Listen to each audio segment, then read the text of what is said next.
Olá pessoal, bem-vindo à Escola Fácil Copper Shark, onde aprender é legal e divertido. Se a pandemia bugou seus estudos, aqui é o lugar certo para recuperar o tempo perdido.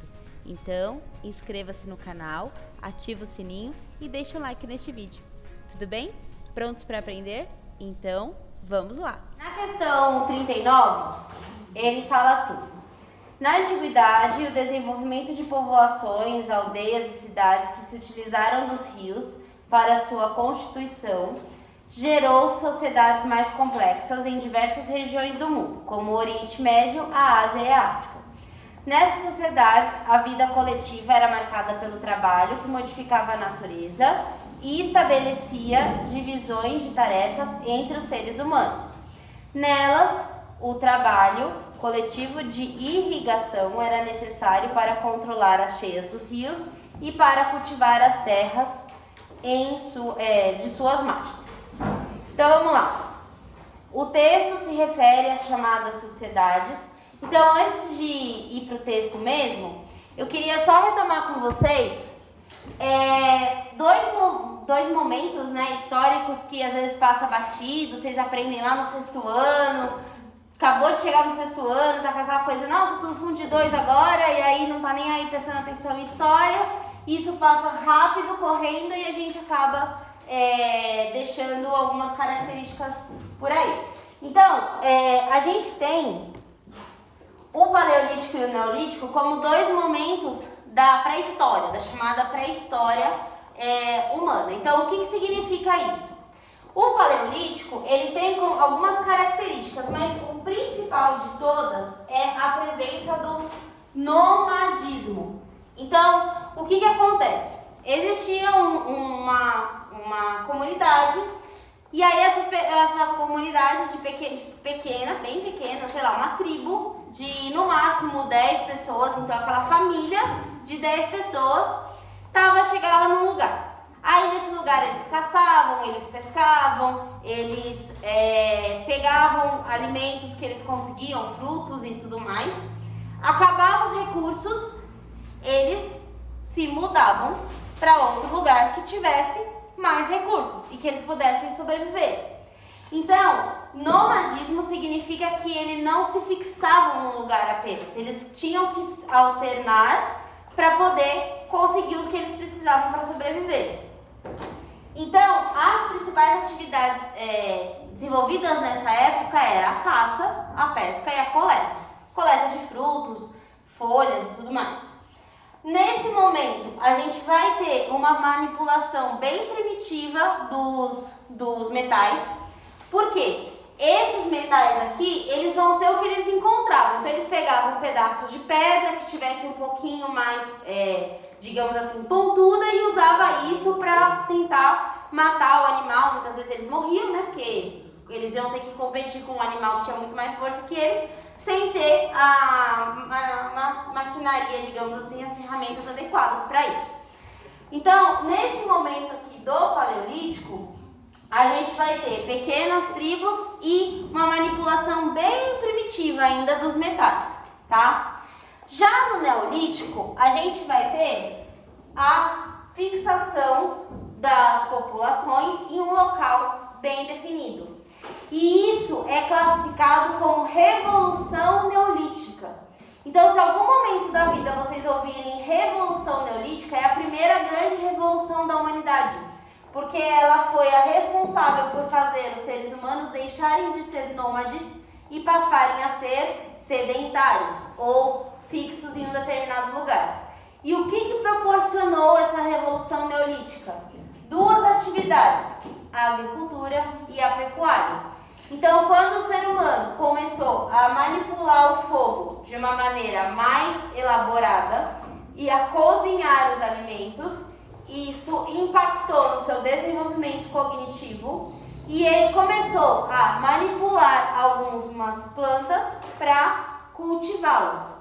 E aí o ser humano deixou de sair andando de um lado para outro, começou a ficar fixo num território, e nesse território ele foi domesticando os animais. Então a gente tem essa pecuária iniciada por uma domesticação de animais que eram, digamos assim, não nativos, que eram selvagens.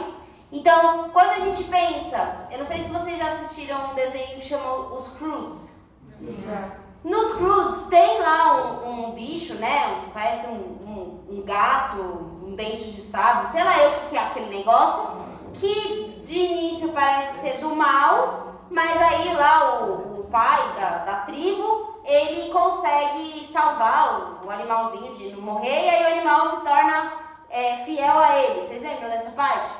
Então, isso pode ser um indício de uma coisa que aconteceu. Às vezes o ser humano viu alguns animais que não eram tão agressivos e começou a se aproximar e fazer contato, e esse contato fez com que esse animal deixasse de ser tão selvagem e passasse a ser domesticado. Acredita-se que os lobos que alguns descendentes de lobos foram domesticados, e conforme essas gerações foram passando, surgiram as espécies de cachorro, ou melhor, surgiu a espécie de cachorro que nós temos hoje, tá? Isso teria acontecido com o cachorro. Então, além da agricultura e da pecuária, a gente tem no Neolítico o domínio total do fogo, e é domínio, tá? O ser humano não inventou o fogo. Às vezes as pessoas falam, então é quando o ser humano inventou o fogo. Não, ele não inventou. Acredita-se, né, no que se sabe da história, é que o ser humano tenha visto raios atingirem o chão e surgir o fogo. Então, o começo foi simplesmente contenção daquele fogo para aquecer, para cozinhar e tudo mais.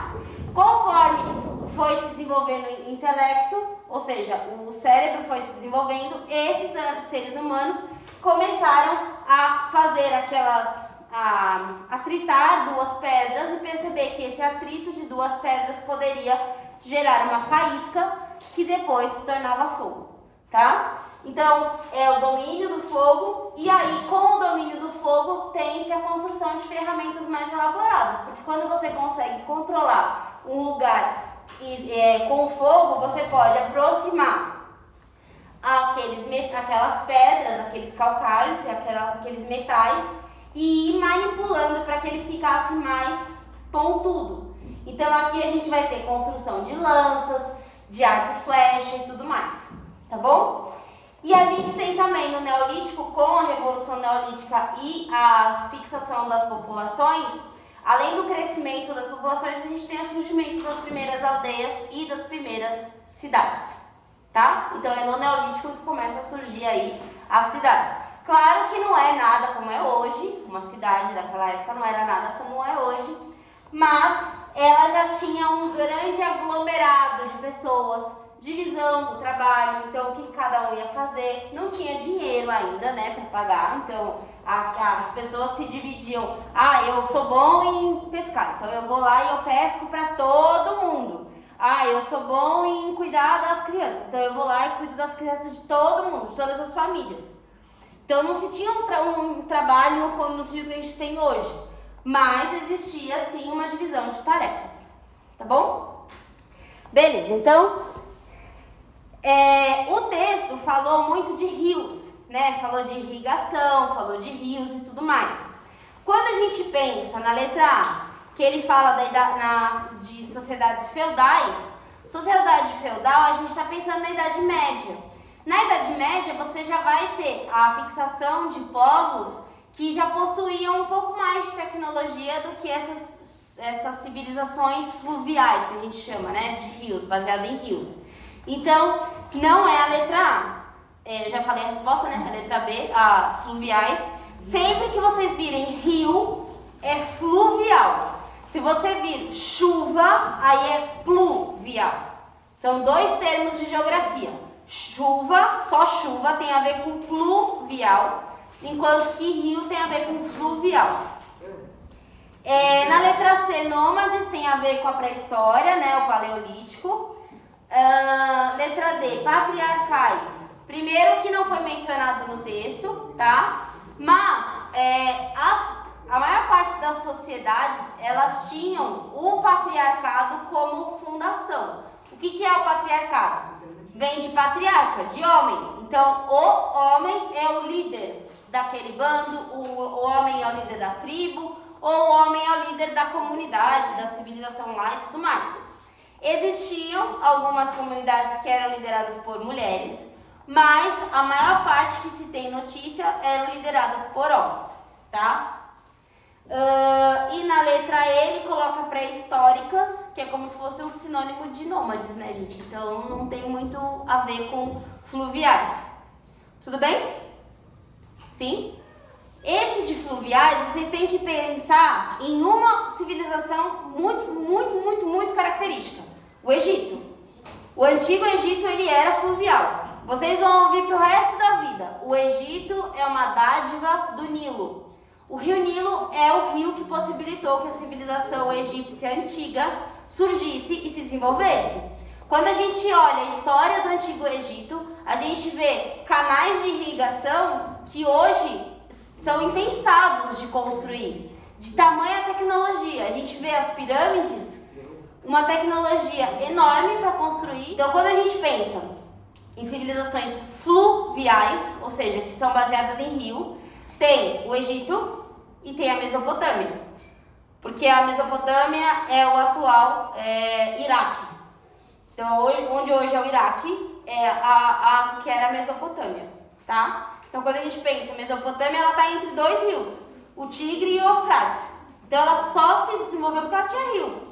São lugares que estão do lado do deserto do Saara, ou próximos ao deserto, áreas desérticas. Se não tivesse um rio, não ia conseguir se desenvolver, as populações não iam conseguir se fixar ali. Tudo bem? Entenderam a importância do rio para essas civilizações? Tá.